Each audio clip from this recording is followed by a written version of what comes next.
The idea that Microsoft could ever compete with Sony or Nintendo, Microsoft is going to make a game console. it was seen as a bit of a joke. Might as well call it Nerd Box, right? We needed to prove our credibility. This thing is going to be the most badass thing you can imagine. Dude, we need a metal X, and it's got to have a green eye, you know, shooting a laser out. I want it to blind people. The game developers are not going to be tolerant of any level of bull at all. I opened up the first machine, I'm like, what the? Oh my God, like what happened in there? Seamus is backstage soldering as the auditorium is filling up. And then it's in front of the boss. The boss is coming on. The Microsoft brand is on the line, the Microsoft name's on the line. Bill's not gonna be happy. And it was terrifying. He's screaming at us. You guys have lied to me. You guys have like played me for a fool. And he says, this is a insult to everything I've accomplished at this company. It was terrifying. I thought my career was over. There's a new contender in the video game wars. Xbox is going to be the future. Truly the future of video games. Xbox. Taking over the living room. Limitless, connected digital entertainment. You guys never understood. The company is going to face fierce competition. Sniper! It's a ticking time bomb. Makes me very nervous to actually play this for you. Xbox getting a major overhaul. A bold vision for the future of gaming.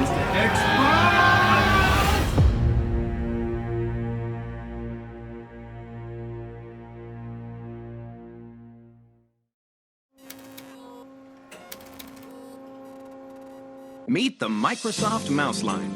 There's a mouse for everyone, whether you're an expert or first-time buyer. Let's start with the basics. I joined the hardware group back in 1987. I ran it for 13 years, hired 300 people into the group, and by 1999, we were doing $600 million worth of business a year. Rick was working for me running our hardware business. Think mice, keyboards, we had some speakers, we had this thing called Interactive Barney. That's super duper. At some point, Steve Ballmer shows up and says, Rick's gonna go do this business exploration. I want you to help sort of supervise and support him. Steve Ballmer tells me Xbox is my new job and is very convincing about it. Having been in hardware all of my career at Microsoft, I need to understand how this is going to be a good business for us. Do you ever want to make hardware? If you want to be a great software company, you have to be only a software company. You can't dabble in other things. The idea of building a game console from scratch, the risk here was enormous. We really understand what it is to be gamers, but we're panicking, like we have to figure out how to build the hardware. We had no idea what we were doing. None. Like, couldn't have been less qualified to build a console. Everything about making a console is hard, including taking an upfront loss on the hardware. Sony, Sega, Nintendo, they design their own hardware. They manufacture it themselves, and they sell it at a loss and make a profit on games. And that's how the business model works. So for Microsoft, that is an insane business to get into. Our P&L said we were going to lose $2 billion for the privilege of maybe later on, somewhere way down the road, we'll make money. And once you started it, with all the commitments that you make trying to convince the game developers to make Xbox games, you can't really stop it. What have you done? What madness has claimed you? We made it the point to Steve Ballmer to say, if you guys start this thing, don't come back 6 months from now and say it hurts too much. Any new console hoping to have even a chance of success needed to win over a group of notoriously tough critics, game developers. And getting past those gatekeepers would require Microsoft to make a flawless debut at the world's largest game developer conference, GDC. Games sell consoles, and so in order to sell consoles, we had to win the hearts and minds of the developers. The only place I think we could have ever announced Xbox was GDC. The next GDC would take place in March of 2000, so the Xbox team had only 11 months to design and deliver a functioning prototype. Time is running out for Microsoft to get on the board. If they didn't announce by GDC 2000, they were going to be ceding too much of the playing field to Sony. They had to do it. And there was still one massive problem to solve. Who was going to build the console hardware? The plan had never been for Microsoft to do it alone. The only way that we could actually get Xbox made properly was to go to the people that were really good at building hardware. Rick was trying like hell to find somebody to partner with us, people had expertise that he knew we didn't have. Companies like Dell and Compaq and NEC and Toshiba. We start these meetings, and most of the guys would look at me and go, "Who are you? And should I believe you or not?" And I'm like, no, really, we're gonna do this. And the OEMs all, laughed in his face. Like, we understand enough about the console business to know that all the money is made on the software. And you're coming to us and asking us just to make the hardware while you make the software. We're not that dumb. Rick's point of view was, we have no chance of doing this ourselves. And so then the question became, how do we partner with Nintendo? Or maybe we should partner with Sega. Sega seemed like a natural choice because of Microsoft's previous collaboration on the Dreamcast. But there was pushback against the partnership. Dreamcast had never been competitive with Sony, and Xbox needed to be unlike anything Microsoft had tried before. That left one last great hope. With Nintendo's 64-bit technology, now Mario lives in a 3D world, and you can make him go wherever you want. As we began to understand the business model, we really appreciated Nintendo. People don't buy consoles, they buy games. They want to play Mario, they want to play Pokemon, they want to play Zelda. Accepting the award for Legend of Zelda: Ocarina of Time will be Shigeru Miyamoto. And you look at Nintendo and you find the Spielberg of the video game industry in Miyamoto, and you go, wow, this guy's unbelievable. Thank you very much.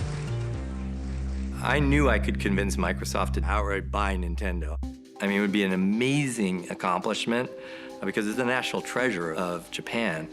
So if you buy Nintendo, you get credibility in the Japanese market. You maybe even get Miyamoto. Was there a way to make that happen?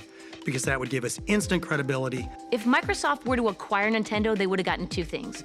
One was the hardware, and second is a massive games portfolio.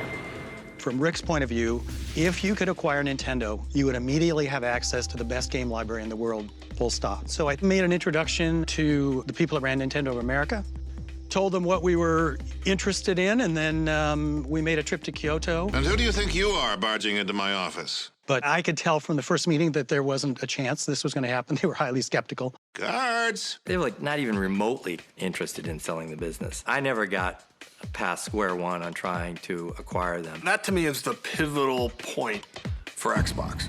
Oh my gosh, we're actually gonna do this ourselves. And that scared the crap out of us. Because once it became a do-it-ourselves project, now the Microsoft brand is on the line, the Microsoft name's on the line, it's gonna be big and public. We're gonna have to do a lot of things new, we're gonna do hardware at scale. We are no longer in the Microsoft playbook. An unprecedented challenge called for some change-ups and new additions to the team. Ted, Nat, and Otto left for other pursuits, while Thompson brought on someone new. Someone known within Microsoft for delivering complex projects against impossible deadlines. One day, this guy comes into my office and he sits down and I'm like, who are you? And he says, I'm Jay Allard. I said, who's Jay Allard? And he looks at me like, everybody knows who I am, right? We're really on the cusp of this digital entertainment revolution. So while for 25 years now, Microsoft prided itself on making the world more productive. Now our challenge is to blend that with making the world less productive, you know? He was seen as a futurist that had a lot of credibility internally at Microsoft. There was, the famous internet memo. He sent Bill Gates this memo that basically said, hey, Bill, we gotta wake up because this thing called the internet is coming, and it is going to transform commerce, it's gonna transform society, and it's going to be powered by broadband connections. And so we made a huge, bold bet by putting a broadband connection in the back of the Xbox. Everybody thought we were nuts. You have to remember, back in 1999, less than 5% of the US households even had broadband. But I remember Jay saying, we're gonna bet on the future, not against it. He had a vision for where online gaming could go and what Xbox could become. And Bill paid attention to Jay. Well, it's very hip to be on the internet right now. With the right team together, Xbox needed the right operating system, and that was a little tricky. And political. It's just amazing how popular PCs are. Windows had been the catalyst for Microsoft's meteoric rise. Games, word processors, calculators, calendars, all running faster than ever. Bill Gates had been won over to the team's pitch on the understanding that Windows would power Xbox. But the team knew that Xbox needed to be leaner than a PC. Windows was an all-purpose tank. Xbox needed a street racer. One of the things that makes Windows great is that you can do lots of things at once. You can be running Word next to Excel, next to IM, next to Photoshop. And so the idea was, if we're going to put a video game console in the living room, it's going to run Windows. Once or twice a week, we'd get pings from all sorts of different groups around Microsoft. Office was kind of the notorious one, saying, hey, I hear we're doing a console. I hear it's going to run Windows. What do I have to do to get a build of Office running on it? I bet people would like to edit their Word documents while sitting on the couch. What's the rating of this? Like, okay, so we had to do two things. One, we had to tell these groups off. That is not what this is. If you actually think people want to sit back on their couch doing spreadsheets, it's not going to happen. At the same time, we needed a lot of code from these groups. So we had to tell them off nicely. You're dismissed. The services that Windows provides are really valuable, but the most important thing for games is speed. If you have an operating system taking 15% of the CPU and half the disk, you're dead. One possible solution was to use just the Windows NT kernel, essentially the brain of the operating system. This would leave more space and flexibility for developers to program games. There was just one problem with that solution. The Xbox team didn't have access to that kernel, and the Windows team wasn't about to share it. Here we are in the computer room that holds all of our server machines. If we'd have gone and asked the Windows team, they would have insisted that we take Windows as is, no modifications, subject to their approval, and we just could not bring that baggage over. So we had to steal it. We stole it. We stole it, yes. I have it running on this machine here. We actually grabbed it at night off of a server when no one was looking, about 3 weeks before a major Windows release was going to happen. We brought it back and just started hacking and slashing stuff out of it. We had to refactor and cleave off functionality to make this box so tuned that the games could be brilliant. What started out as a 4.5 megabyte working set for the kernel got that down to about 200K. So a tiny, tiny, tiny fraction of what Windows is actually made it over to Xbox. You could call this the evolutionary approach. It becomes clear that what we're going to do is not what Bill and Steve thought they had approved. Xbox would have the heritage of Windows, but not actually Windows itself. The new operating system was streamlined, but nothing like the Windows-powered version the team had pitched to win the technology bake-off against Windows CE. With GDC 2000 just 1 month away, for Thompson and the team, it was the moment of truth. Time to call one final meeting. A do-or-die presentation to Bill Gates on Valentine's Day to ask if he could open his heart to a Windows Lite version of Xbox. We had to go to Bill and tell him that what he wanted most out of this, he was not going to get. This wasn't going to run Windows. I can't imagine how it could be better. Oh, Bill's not going to be happy. This was the final meeting to either approve the Xbox or cancel it. One of the highest stakes meetings I was at my whole time at Microsoft. Which is the Valentine's Day Massacre.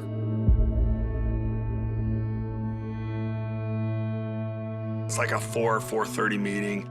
Rick, Thompson, myself, Ed Freeze, Jay Allard are the 4 Xbox folks there. Steve's there. There was a whole outer group of people too. So this room was packed. Well, about 15 minutes late, Bill walks in.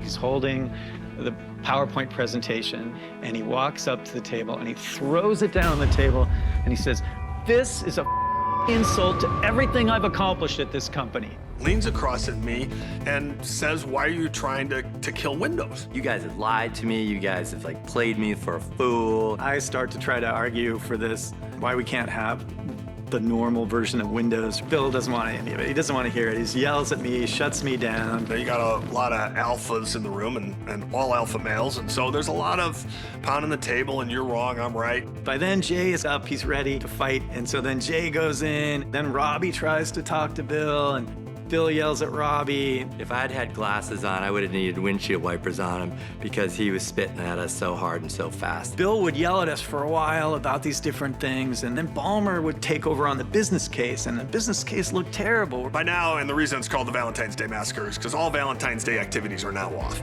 The candles at home, they're melting, and we're all missing dinner.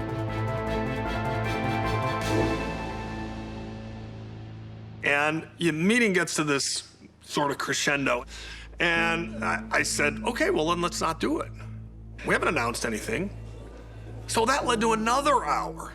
And then somebody says, what about Sony? Microsoft had owned the den and the office. How cool! And the thought of Sony owning the rest of the home is offensive to Bill. But the Xbox, it's the antithesis of everything that Microsoft is. It takes all of the hardware burden onto us, so it's really hard to make business sense of it. That's equally offensive. And what's going on with Bill and Steve was figuring out which of those was least offensive to them. Bill kind of pauses and he thinks, and he says, I think we should do this. And Ballmer's like, yeah, we should do this. And then they start getting excited and it starts going back and forth. We should do this. We should let these guys do this. Bill's like, okay, we're gonna give you guys everything you asked for. Really want you to be successful in this project. You have all my support. And that part of the meeting took 5 minutes. And I turned to Robbie. I'm like, Robbie, that was the weirdest meeting I've been in at 15 years at this company. All I remember is Kevin Bacchus coming by and basically saying, we're doing it, we're doing it. The system was going to get built. Hundreds of millions of dollars would be spent marketing it. Even Ballmer said, once we say yes to this, we're saying yes to this. This is real. This is as real as it gets right now. We're going to book the speech at GDC. Bill Gates was going to go on stage in front of the world and announce it. And it became very real when Rick Thompson sent an email saying that Xbox had been approved for an initial funding of $1 billion. With $1 billion on the line and less than a month left until GDC, Xbox's big debut had more riding on it than ever. The team set to work creating a prototype and recruiting game developers to the platform, a monumental task for a software company that didn't have much street cred. When it came to console gaming in the late 90s, there was no perception of Microsoft. They weren't in the picture. But when it came to the PC side of gaming, Microsoft had a reputation. Ed Freeze had built Microsoft Game Studios and kind of organized the studio structure by genre. We had like a role-playing studio. We had a sports studio. We were doing golf. We had a basketball title and we had a baseball title. But it was around the time we shipped Age of Empires that we started to really get respect. You've built a glorious empire. It was just a beautiful game. It was beautifully scored. Age was a great game. It was a ton of fun. Everyone loved it. Age of Empires is a grand franchise. But if you talk to somebody that likes to play Super Mario Brothers, it's a really kind of a different customer entirely. And I think that they didn't necessarily view Microsoft as being in the gaming business. Here we go!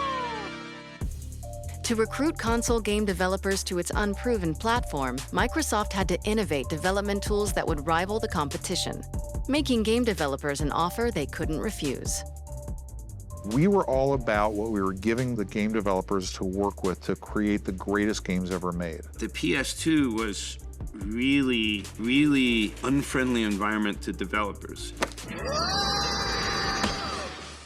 Seamus Blackley and Kevin Bacchus and Ed Freeze, they were saying, we're gonna fix this. So more of the money is going on the screen, not just trying to figure out the convoluted hardware.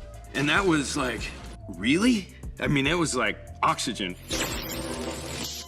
This was going to do things that the PlayStation can't, which meant to me we could tell more stories, create characters that people care about, and create worlds that would be very difficult to do on the PlayStation.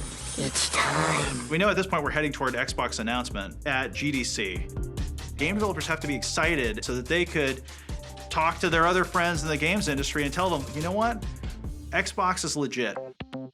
The innovations offered in the Xbox created a promising future for console game developers. But to deliver that future, Microsoft still needed to complete a working prototype to debut on stage at the Game Developers Conference. When Microsoft first started talking about doing a game console, everybody's willing to listen, but you need to see it. We had to create a prototype game console that was obviously not going to be the final design of the hardware because we didn't know what Xbox was ultimately going to look like, but at the same time, looked nothing like a PC.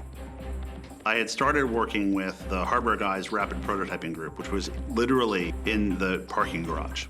And they had like built a temporary structure and a bunch of parking spaces and like made it like a little office. So I went to this area where the artists were, and they were having a remote control car race in the office. Around the desks, going right around.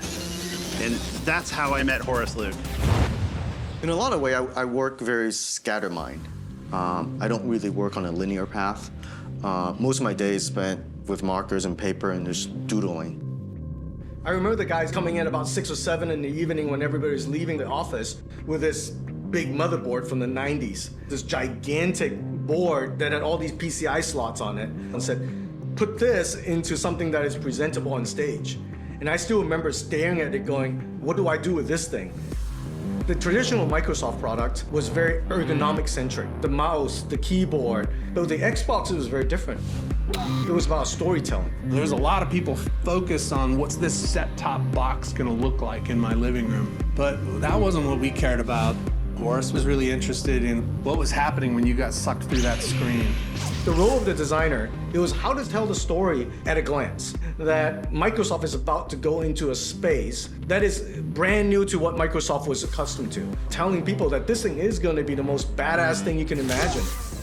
I would go down and visit Horace, and there would be scraps of prototype drawings and other pieces of vision work that he would have. The whole idea was this nuclear reactor almost, trying to hold this energy that's inside that is so intense. He's like, dude, we need a metal X, and it's got to have a green eye, you know, shooting a laser out. And he's always gonna use sound effects, so he's gonna be like...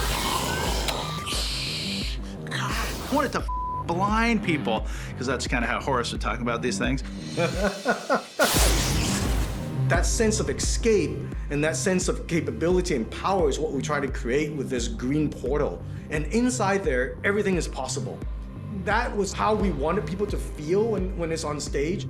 You could have shown up to GDC and plugged in a PC and tried to tell people it was a console, and not a single person in that audience, I don't even think we would have believed that that was really going to be a console. So we knew we needed to show something beautiful.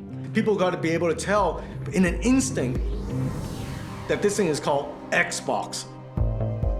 What we ended up building was a 40-pound machined aluminum X that had been buffed to a chrome finish. These big, beautiful, shiny chrome X's. They were like these incredible sports cars. We ended up taking literally a solid hunk of aluminum and carved it with a 6-axis CNC machine. That box took 2 weeks to carve and 1 week to polish. Building those metal X's was very trying. Drew and I just, after work, you know, get a can of kerosene, get a rag, and just keep buffing it. Rub, rub, rub until that thing was polished. Somebody brought it out into a meeting and took a towel off of it and showed it to us, and I was like, that can't be in people's living rooms. And everyone's like, calm down, it's a concept. And I'm like, okay, awesome about the green eye. How am I gonna fit the components in there? And what we ended up doing is, if you look at a PC, there's like this main motherboard, so we stuck the motherboard at this, you know, on like one angle. We had to shave off the edge of the motherboard because it just didn't fit. We soldered the hardware together ourselves and borrowed space in the lab. You know, I'm sure people looked at that and they're like, whoa, it's like this polished X, it's got this, you know, amazing green eye. But it was the world's messiest PC build. Like, it was components like just jammed in there. And you're like, is it gonna work? Oh, well, you know, work this time. I guess that's the one we'll take with us to GDC. It's sometimes possible to forget about the people who actually make the games. And so we're here in San Jose, California for the Game Developers Conference to remind ourselves that without these people, we'd still be playing checkers. Announcing Xbox at the Game Developers Conference was like every Christmas morning rolled up together. Video game developers are upping the ante on creating realistic games. Microsoft upped the competitive ante, announcing a new concept codenamed Xbox. At GDC, The idea was that Seamus would go on and basically be the demo guy, talk about Xbox, show the demos. But this was the first time that Seamus had stood in front of an audience of game developers and gamers since the launch of Trespasser. Before he came to Microsoft, we knew Seamus from his stint at DreamWorks on Trespasser. It was a personal passion of Spielberg. He was very involved in it. I'm in Steven Spielberg's office, and we're going to do a game that could be a spiritual successor to Jurassic Park that takes all of the principles of game design that I thought were important. Seamus really hit on this idea of trying to use physics to simulate a world populated by dinosaurs. I wrote a big physics system in order to make an island that was completely physically simulated. And they say every leaf and every branch that you walk into in the woods is gonna move. And that was kind of a dream that we're like, yeah, that sounds good, but how are you gonna do that? How are you gonna make that perform? Well, the end of the story was we're not. And I made every mistake in the book. You can read about this online, all the stupid things that I'd managed in that project. And we shipped it before it was done. We shipped this broken game right into the jaws of the birth of internet gaming sites and the first fan sites. I personally just got destroyed online. And I had never seen anybody destroyed online. We know what that's like now. I thought my career was over. Everyone who was present in San Jose at the Game Developers Conference, they knew my failures with Trespasser. I remember sitting in my hotel room and I had to convince myself to just go show my face at this thing. And it was terrifying. The day of the unveil of Xbox, I took 3 Xboxes with me, like these metal X's, 1 for the stage and then 2 for as like, you know, what happens if this fails. We hand carry these things down in transit because these things are fragile. The idea was showing live demos, proving that we actually had nothing up our sleeves. The game developers are not going to be tolerant of any level of bull at all. All the things on the screen were specifically to show game developers that this Xbox was far and away better than any of the other consoles that they'd ever seen before. And they have to be done in such a way where it's clearly interactive, clearly real, clearly running on the hardware as advertised. We hand carry them down, we set them up, we turn them on. The first one doesn't work. I opened up the first machine, I'm like, what the is going on here? Like something jiggling around that wasn't quite right, and you're like, oh my God, like what happened in there? So then we set up the second one, it doesn't work either. And the third one, none of them work. Seamus is backstage soldering, trying to get everything ready as the auditorium is filling up. He was looking on the verge of green. He just looked sick. You know, I was like, well, maybe this is stage nerves, but then I realized, you know, well, maybe it's also because all of our demo machines were completely deconstructed.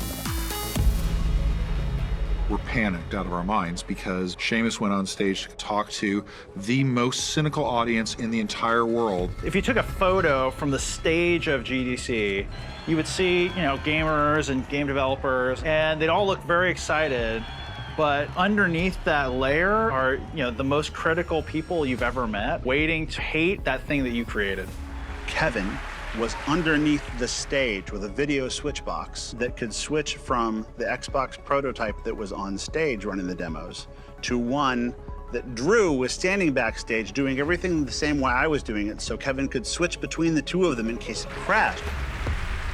And then it's in front of the boss. The boss is coming on. I'd like to ask Seamus Blackley to come on out and give us a look.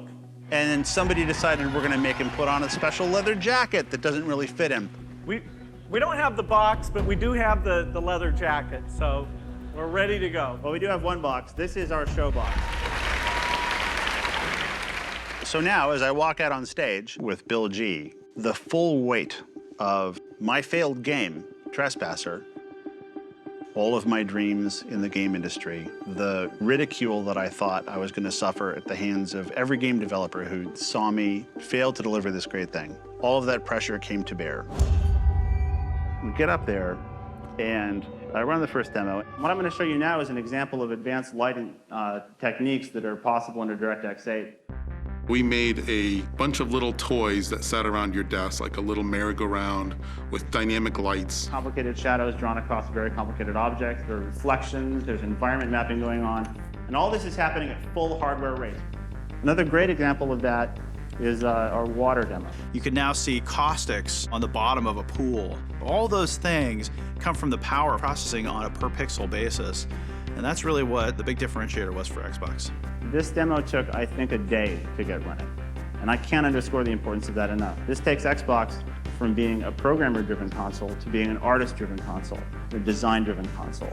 And that's really at the heart of the entire program. The demo, it had a joke in it. There's a classic Microsoft picture in the background. Oh yeah, baby, that's texture resolution right there. These were really smart demos and really ambitious. But when we saw the physics demo, I was like, wow, how's that computing? In my high school physics class, I was scarred with the image of chain reaction as demonstrated by the old ping pong ball and mousetrap demo. Physics was something that everybody wanted to do. Seamus had tried physics with his Jurassic Park game, and it didn't work so great. But now you were seeing those ideas actually working right. A great example of the CPU doing all of this collision, all of this physics at the same time that the graphics processor is rendering the scene for us. Physics is cool. The Raven and Robot video, you could see the photorealism. The huge chrome robot that basically was motion captured by a female character called Raven.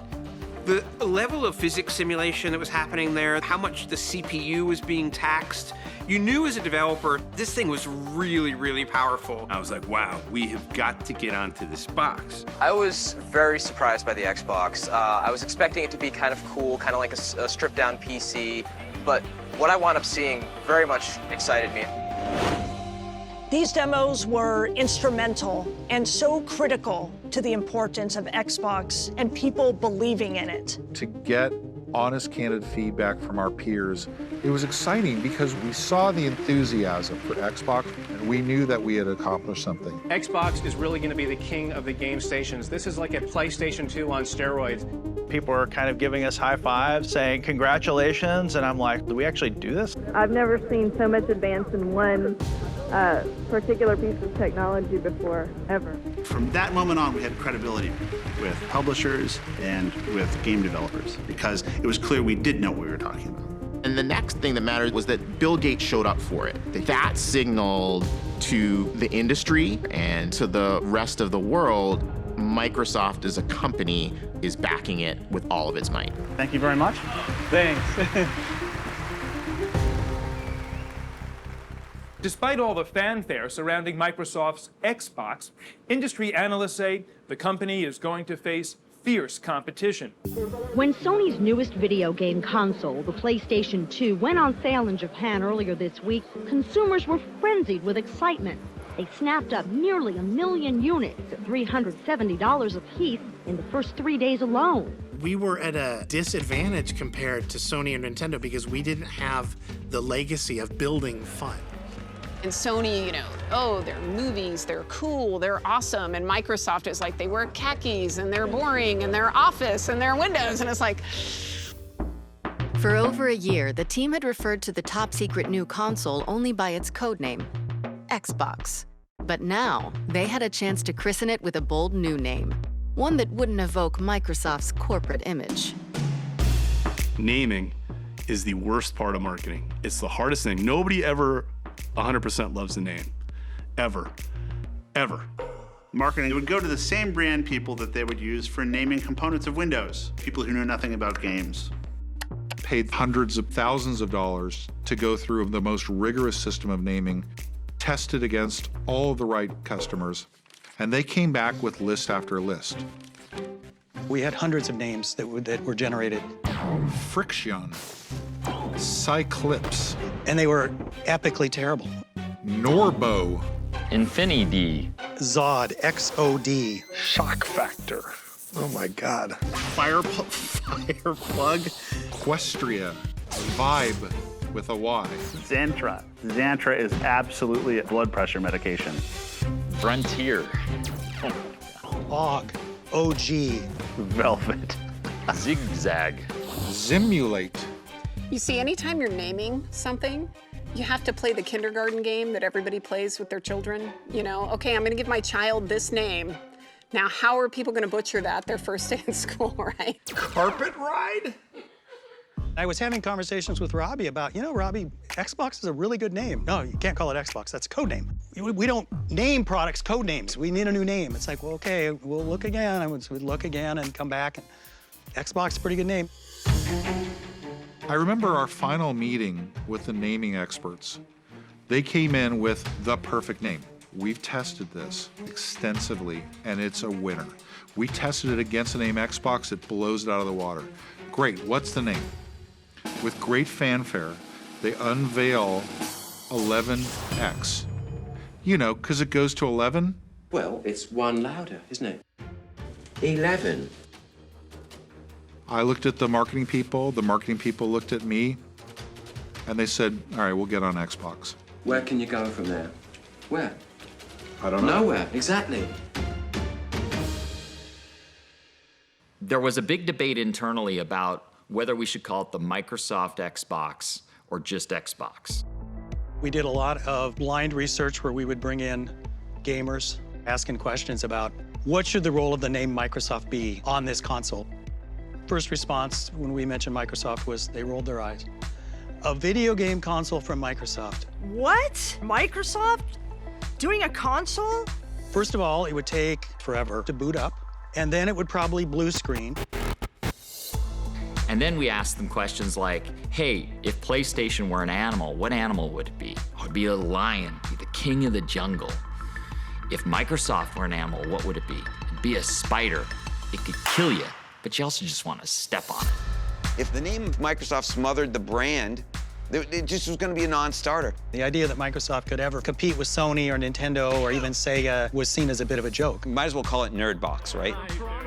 Bill Gates was the richest man in the world. They were such an important tech force, but what they weren't was in the living room. They weren't an entertainment company. Among gamers, 0% of people believe we could do it. I was a journalist, and I thought, I don't know how Microsoft is going to make a console worth. Can you imagine walking up to Bill like, hey, you know what the biggest liability I have in my new product launch is? The name of your company.